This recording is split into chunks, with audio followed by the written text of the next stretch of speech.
I de Fugtage, Gasaplist Gator I Whitechapel I London's East End I Slutningen af 1888 Utsbeleid der Sig en Riek Grussem Mord, der Statig I Dag, Meer End 137 ar Senier, Fasciner, Forfader og Forververden.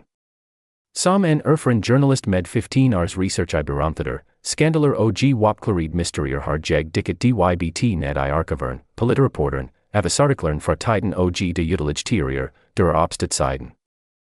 Denne artikel ikke blot en genfortelling af kendt fakta, den en dybdegående analyse af, hvordan morderen, kendt som Jack the Ripper, muligvis har bevæget sig frit blandt sin offer og naboer, gemt I plain sight, mens hele London og verden størid blindt på et forkert spor. Vi vil gennemgå morderen, konteksten, de tidlige mistænkt og de force tegn på, at løsningen mask hele tiden har været ligge foran os.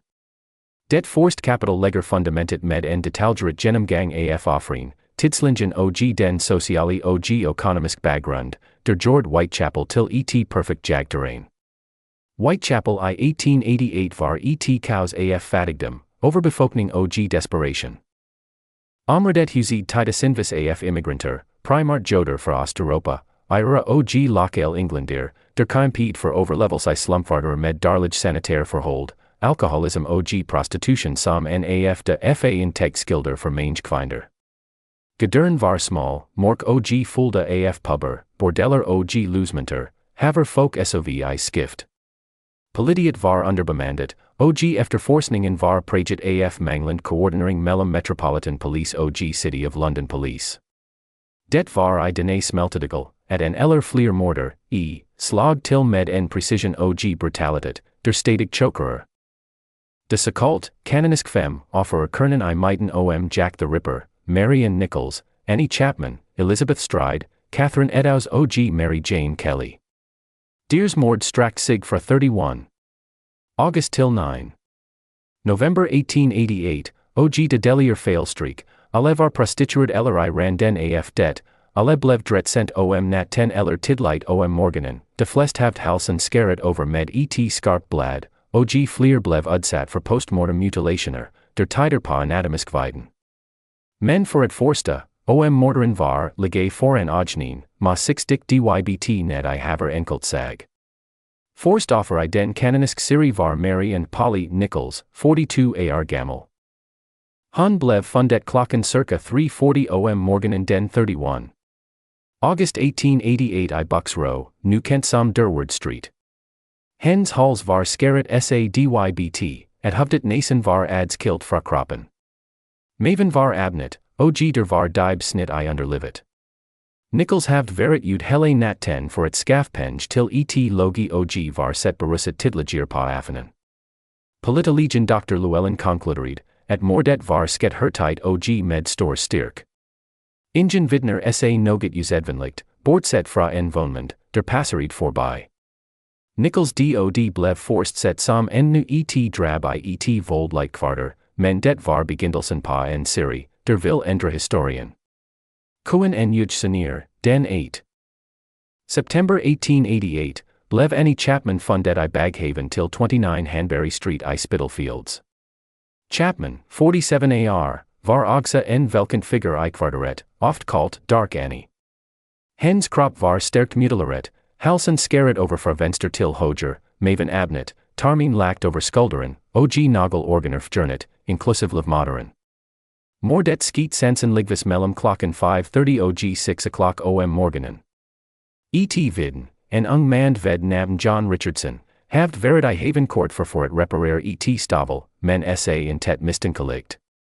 En anden viden, Elizabeth Long, sa Chapman til med en mand, der lignede en fremd med mork pakledning og en slags dyrstokkerhat. Det var et af de forst øjeblik, haver en potential beskrivelse dukket op, en mand, der ikke skilt sig ud I mængden af arbejdsdyr og immigranter I East End. Den dobbelt mordnat den 30. September 1888 blev legendarisk som The Double Event. Forst Elizabeth Stride, 44 ar, fundet klokken 1 om natten I Dutfields Yard ved Burner Street. Hens hals var skæret over, men der var ingen yderligere mutilationer. Det tyder på, at morderen blev afbrudt af en hestevogn, der korte ind I garden. Stride var svenskfot og have den fortet med alkohol og ustable forhold. Kuin 45 minutter senere blev Catherine Eddowes, 46 ar, fundet I Mitre Square I City of London. Det var det mest brutale hidtil, halsen skæret næsen helt over, ansigtet lemlæstet med snit I kinder og knees, maven abnet, nyrer og livmoderfjørnet. Viden, Joseph Lewenda, sa hend med en mand I mork tog og en skiggehat kort for mordet. Politiet fant en bloated klud og en graffiti næres til det med Texan, the Jews are the men that will not be blamed for nothing, en beskt, der hertite blev slettet af frygt for anti-jodisk optoger. Culminationen kom den 9. November 1888 med Mary Jane Kelly, kuin 25 ar gammel, fundet I sit lille verels I Millers Court.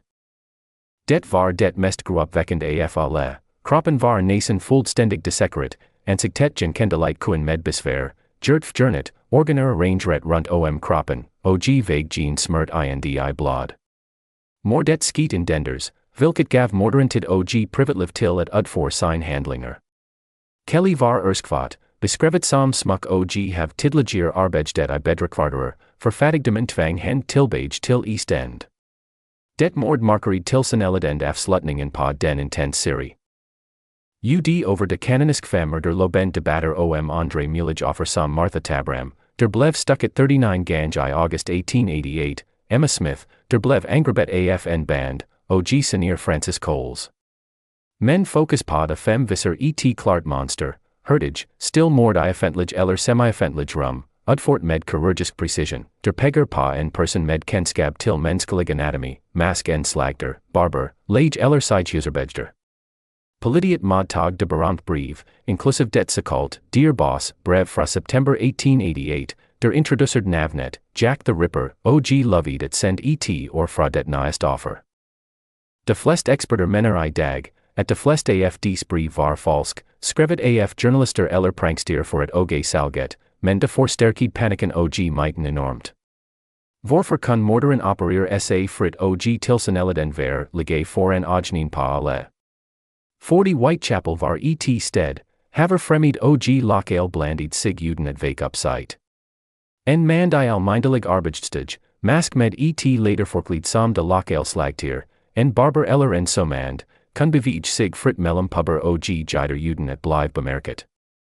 Tidligt I efterforskningen blev John Pizer, en jodisk skammermester kendt som Leather Apron, mistænkt på grund af Richter om vold mod prostitueret. Han blev arresteret, men hertite loslad, da han haved alibi for flere af mordien. Det var starten på en jagt, der oft pegged på immigranter, joder og andre outsiders, hvilket flet opmærksomheden fra mulige lokal gerningsmænd. Den sociale og økonomisk kontekst efterend for at forste, hvordan det kun ske. Victorian England var dybt præget af skarp klasseopdelinger, en udbredt foragt for de fattige og især for kvinder I prostitution. Aviseren som the Illustrated Police News, The Times og andre udnyttet mordien til at sælge visser med sensationelle illustrationer af blottage scener og spekulationer. Det skabte en offentlig panik, der gjorde det sværere for politiet at arbejdsdraligt.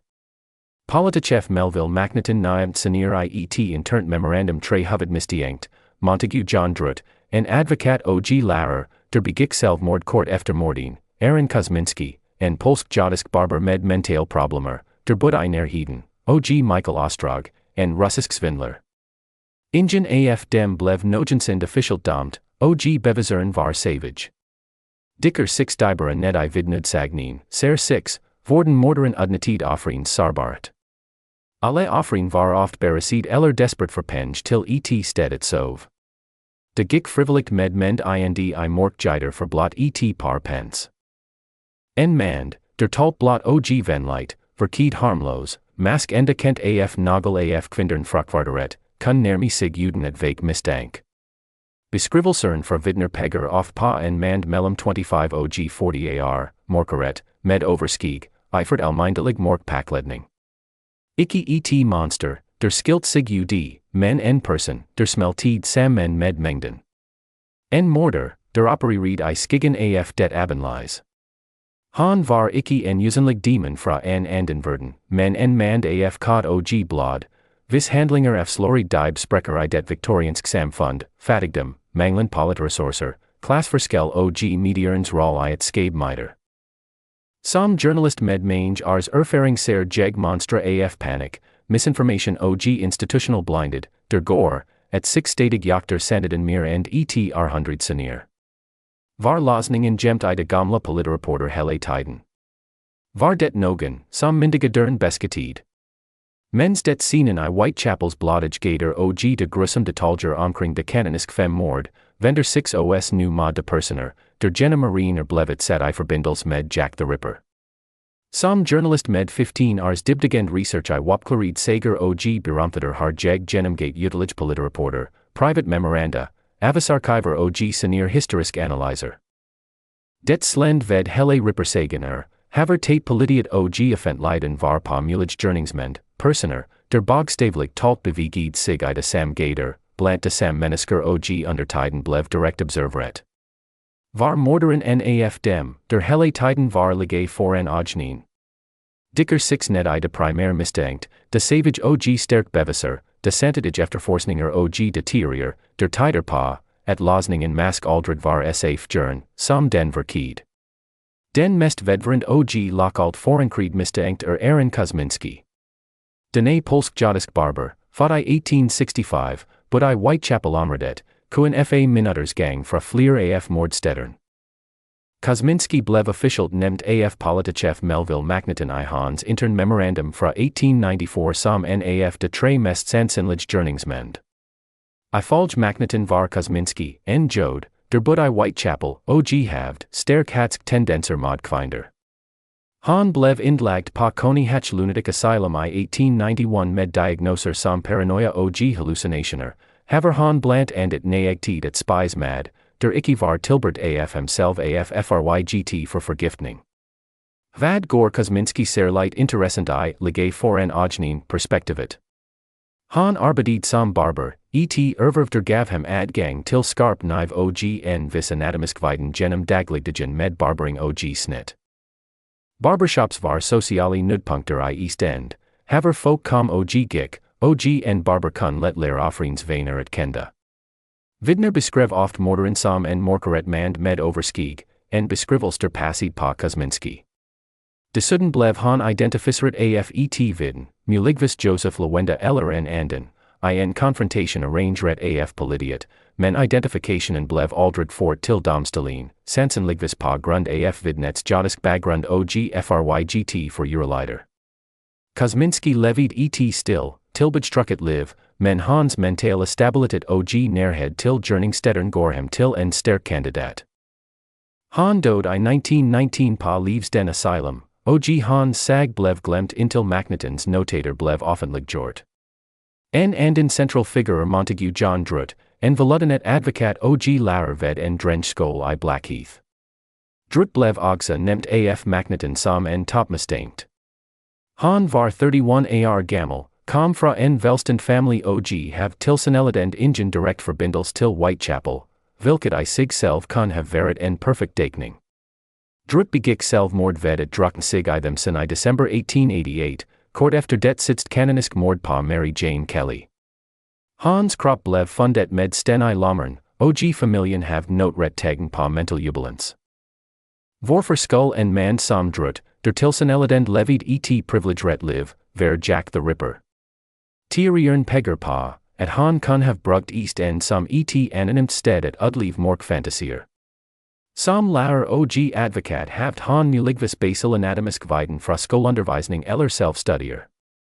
Nogel forsker har fremhevet, at Drutt spillede cricket og haft en aktiv livsstil, der kun forklare hans even til hurtigt at bevæge sig gennem gadern og forsvind.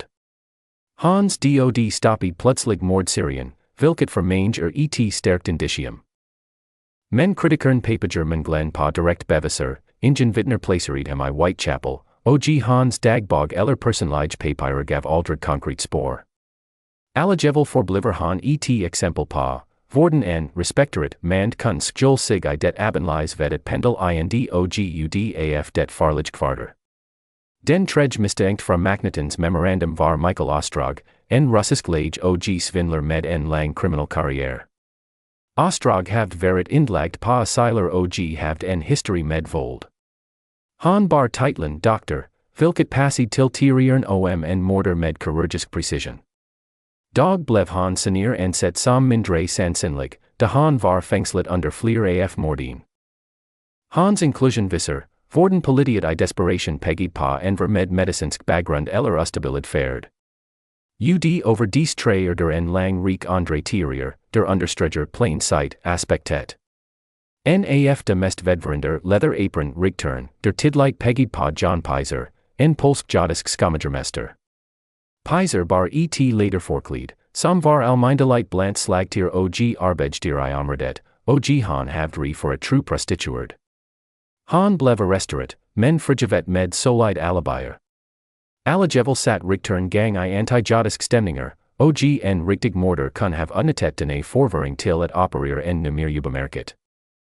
En anden fascineren teori dredger sig om Francis Tumblety, en ersk-amerikansk kvacksalver og samler af livmoder preparator. Tumblety var I London under morderen, havd en hatsk holdning til kvinder og flygtid pludselig til USA kort efter dobbeltmordet. Politiet I Scotland Yard udvekslede telegrammer om ham, og han passid pa flere vidnebeskrivelser. Hans medicinsk samling og excentriske forsel gjorde ham til en person, der bevægede sig I offentligheden sojlis, men aldrig blev en holdt. Mask den mest chokerend, ligge foran ognen, teori involver personer fra hodre samfundslag. Nogel forskier har peget pa Sir William Gull, dronning Victorias livlige, eller Andre Lager som Thomas Stoll teoretiserd. I falge decider, oft kaldt den congelige conspiration, skull morderen dake over en skandal involverend Prince Albert Victor. Selvom des teorier ofte vises som sensationel og uden solid beviser, illustrerede, vorden en respecteret lage kun bevæge sig frit I east end uden mistank, mask forkled som en almindelig arbeider eller under dake af natlige husbesog. Politiet stod over for enorm udfordringer. Metropolitan Police under Sir Charles Warren mangled modern tekniker som fingeraftrykk, introduceret senior, og havd begrænset mandskab. Efterforskningen var præget af rivalisering mellem forskellige politienheder. De berømt ripperbrev, især Dear Boss, brevet og det ledsigen postpak med en nier, tilskrevet Catherine Eddowes, forvaret yderligere. Nutidens eksperter mener, at de flest brev var falsk, men de skabte en might, der trak opmærksomheden væk fra reelle spor. En nogel til at forste, vorden morderen unslap, ligger I vidnedsagningen. Flere kvinder I kvarteret beskrev en mand, der verkedvenlig, talt med blod stem og tilbud penge. Han var ikke truende ved forst ogkast. IETSA tetbefoket, kadisk omrede som Whitechapel kun en local barber, en lage I Friday praxis eller en velklet hår, der slummid, bevæge sig næsen ussenlight. Kosminski bud I Green Street, kun fa 100 meter fra Hanbury Street og Burner Street. Drut kun have taget tog eller hestavon ind til East End og forsvundet igen. Modern forskning har tilføjet ny lag.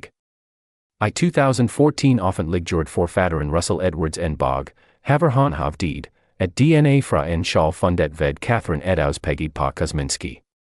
Selvom denne konklusion om discuteret blant eksperter på grund af kontamineringsrisiko og metadisk problemer, holder den liv I teorien om den lokale barber. Andre undersøgelser med geografisk profilering viser, at morderen sandsynligvis bud eller arbeidet centralt I Whitechapel, igen pegen mod nogen som Kosminski. Vad siger alt det om vores tis? At morderen var ligge foran alle. Han var ikke en meidisk skikkels, der kom ud af tegen, men en mand, der passid ind I miljoet, mask en, som naboeren hilst pa, en kundi I pub ben eller en barber, der klippid de sam mend, der senior jagtid ham. Politiet interviewet hundredvis af mennesker, men der rigtige spor blev overset på grund af fordom mod immigranter, klassblindet eller simpelthen overvælden kaus. I Whitechapel fortsat livet trods panikken. Pubberen var fulde, prostitueret arbeidet vidir, og folk spekulered over, hvem der kun være næst. Denne norma hverdag gav morderen det perfekt camouflage. Han kun hår rigtern om sig selv, lesevis overskriftern og alligevel vent tilbage til sit almindelige liv. Har udforsket de menneskelige en sigter bag myten. Fra den stil, Sige Barber Kosminski till den privilegerie drut og de mange andre. Ingen teorier fuldstændig bevidst, men tilsammen viserde, haver tate sandeden la. Var det en enkelt mand, eller en combination af tilfældigheder og flere gerningsmænd. Var politiet tættere på, end de indre Efter at have gennemgået morderen I Whitechapel og de mest fremtrædende mistænkte de forgængne kapitler, det tid til at konkludere denne dybdegående analyse. Som journalist med 15 års erfaring I at research beramtheder, skandaler og opklaret kriminalsager star jag tilbage med en overbevisning. Jack the Ripper var sandsynligvis aldrig en usynlig skig, men en mand, vis identitet og handlinger hele tiden la ligge foran øjnene på bed politi, naboer og offentlighed. I det afsluttende kapitel undersøger sixte moderne efterforskninger, DNA-analyser, alternative teorier og den kulturelle arv, der holder myten I live.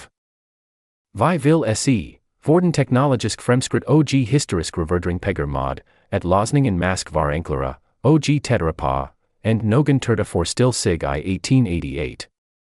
Den mest betydningsfulde moderne udvikling I Rippersagen kom I 2014, da forfatteren Russell Edwards I bogen, naming Jack the Ripper, presented resultater fra en DNA-analyse af en Schall, der angiveligt var fundet ved Catherine Eddowes krop I Mitre Square. Schallen var blevet beveret gennem generationer af en politimans family. Edwards fik den testet af den finsk ekspert Jari Lohalainen, der fandt mitokondrisk DNA, som matchet efterkommer af Aaron Kosminski. Det syntes at være det gennembrud, verden have ventet på, den lokale polsk barber, der bud kun fa gator fra gerningsstederen, var morderen. Kosminski passede perfekt indi ligge foran øjnene tezen. Som barber haft han adgang til skarp barberkniv, der kan have forarsaget det præcise snit. Han kent kvarteret ud og ind, talt med de lokale, inklusive muligvis offering, og hans mental sygdom, hallucinationer og had tilkvinder, stemt overens med de grusom mutilationer. Politiet haft enda identificeret ham I en linjeopstilling, men sagen blev aldrig fortvedier, sandsynligvis på grund af manglende konkret beviser og frygt for sociale urelider I det jotisk kvarter. Kosminski levede vedier I asyler intil sin død I 1919, mens verden fortsat med at jagt den might. Var det virkelig sa simpelt? En sig, almindelig mand, der barberid kunder dagen og slag igel nat 10. Selvom DNA-resultaterne undisputed, kritiker pegger på risiko for kontaminering, da Schallen har været hentret af mange gennem marine, og mitokondrisk DNA ikke unikt nok til en endelig identification, styrker det eligibiliteten af en lokal gerningsmand. Geografisk profilering fortaget af moderne kriminologer viser, at morderen sandsynligvis opereret inden for meget lille område I Whitechapel, hvilket udlukker teorier rigsen somend eller hodgsten personer fra Vestend, der kun besagt området sporadisk. Andre teorier fortsætter med at udfordre det traditionelle narrative. Den såkaldt congelige conspiration hævder, at morderen var en del af en decoperation for at beskidt prins Albert Victor, hertug af Clarence, der angiveligt haft fat en illegitim dater med en prostitueret. Sir William Gull, dronning Victorias livlige, skulle ifølge denne teori have udført eller orkestret draben sammen med Andre Formura. Selvom denne teori stammer fra en tv-serie og senior boger, og mangler solid arkebeviser, illustrerer den alligevel en vigtig point, en respekteret lage eller hor kan have bevæget sig fra I East End uden at væk mistank. Han kan have beret almindeligt tog, talt venligt til offering og forsvundet I nat 10, mens politiet jagtet fattige immigranter. En anden interessant vinkel muligheden for flere gerningsmænd. Nagel forsker mener, at det kanonisk 5 mord ikke alle blev beget af sam person. Elizabeth Strides mord var mindre brutalt og kan være almindeligt overfaldet, mens Mary Jane Kelly's extreme mutilationer tider på mere tid og privatliv. Mask var, Jack the Ripper, en collective might, skabt af medieren og politiets brev, der dækket over flere separate voldhandlinger I allerede farligt kvarter. Det vil forklare, hvorfor serien stoppet sa brat, de forskellige gerningsmænd blev enten fanget for andre forberedelser, død eller holdt op.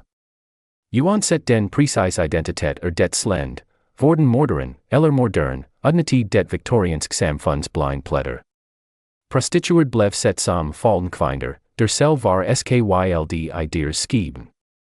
Politiet mangled ressourcer, videnskabelige metoder og tillid fra lokalsamfundet. Avizern skabt en sensational fortelling om en superintelligent monster, der holdt hele London I Andy, mens den virkelige gerningsman sandsynligvis var en helt almindelig mand, en barber, en læge I almindelig praxis eller en lokal arbeider, der levede sit liv parallelt med efterforskningen. Den kulturelle arv fra Jack the Ripper enorm. Han har inspiret utilage bøger, film, titelstykker og tour I Whitechapel. Navnet, Jack the Ripper, blev populært ni top 40 det lod harmlost og britisk, en almindelig Jack, der alligevel var uhyre. Det understreger tesen, han var ikke en fremd demon, men en del af samfundet. Selv I dag, I 2026, tiltrækker Ripper-mysteriet ni generationer af amatørdetektiver, der gennemgår gamle dokumenter med kunstig intelligens og ni arkivund. Hvad kan six lære af det? At det største mysterier oft ikke handler om manglende spor, men om vores manglende evne til at se det abendlies. Politiet interviewet hundredvis af mennesker, der kendt mistænkt som Kosminski. Naboer hort Richter. Vidner sa en mand, der passede beskrivelsen. Alligevel fortsat jagten på en mytisk figur. Det sam monster gentiger sig I Andre opklaret sager gennem historien, fra Zodiac Morderen til mange moderne seriemorder, der levede dobbeltlivlige foran deres naboers own. Afslutningsvis star 6 tilbage med en history om fattigdom, frygt, medier og menneskelig blinded. Jack the Ripper døde mask aldrig rigtigt, 40 han blev en del af Londons collective hukommelse.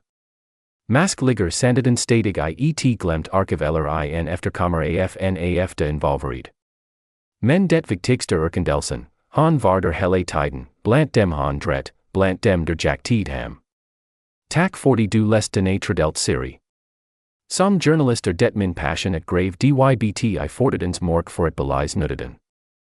Hvis du fascineret af historisk mysterier, opklaret sager og dybdegående analyser som denne, essay husket like videoen, skrive en kommentar med din egne teorier om, hvem Jack the Ripper var, og vigtigst af alt, abonner på kanalen og tænd notificationsklokken, essay du aldrig går glip af fremtidige episoder. Vi dikker næste gang ned I Andres Jolt Sandhetter fra historien. Din stat hjælper med at bringe flere sådan undersøgelser for mig lyset. Abonner nu, og lad os sammen fortsætte jagten på sandheden.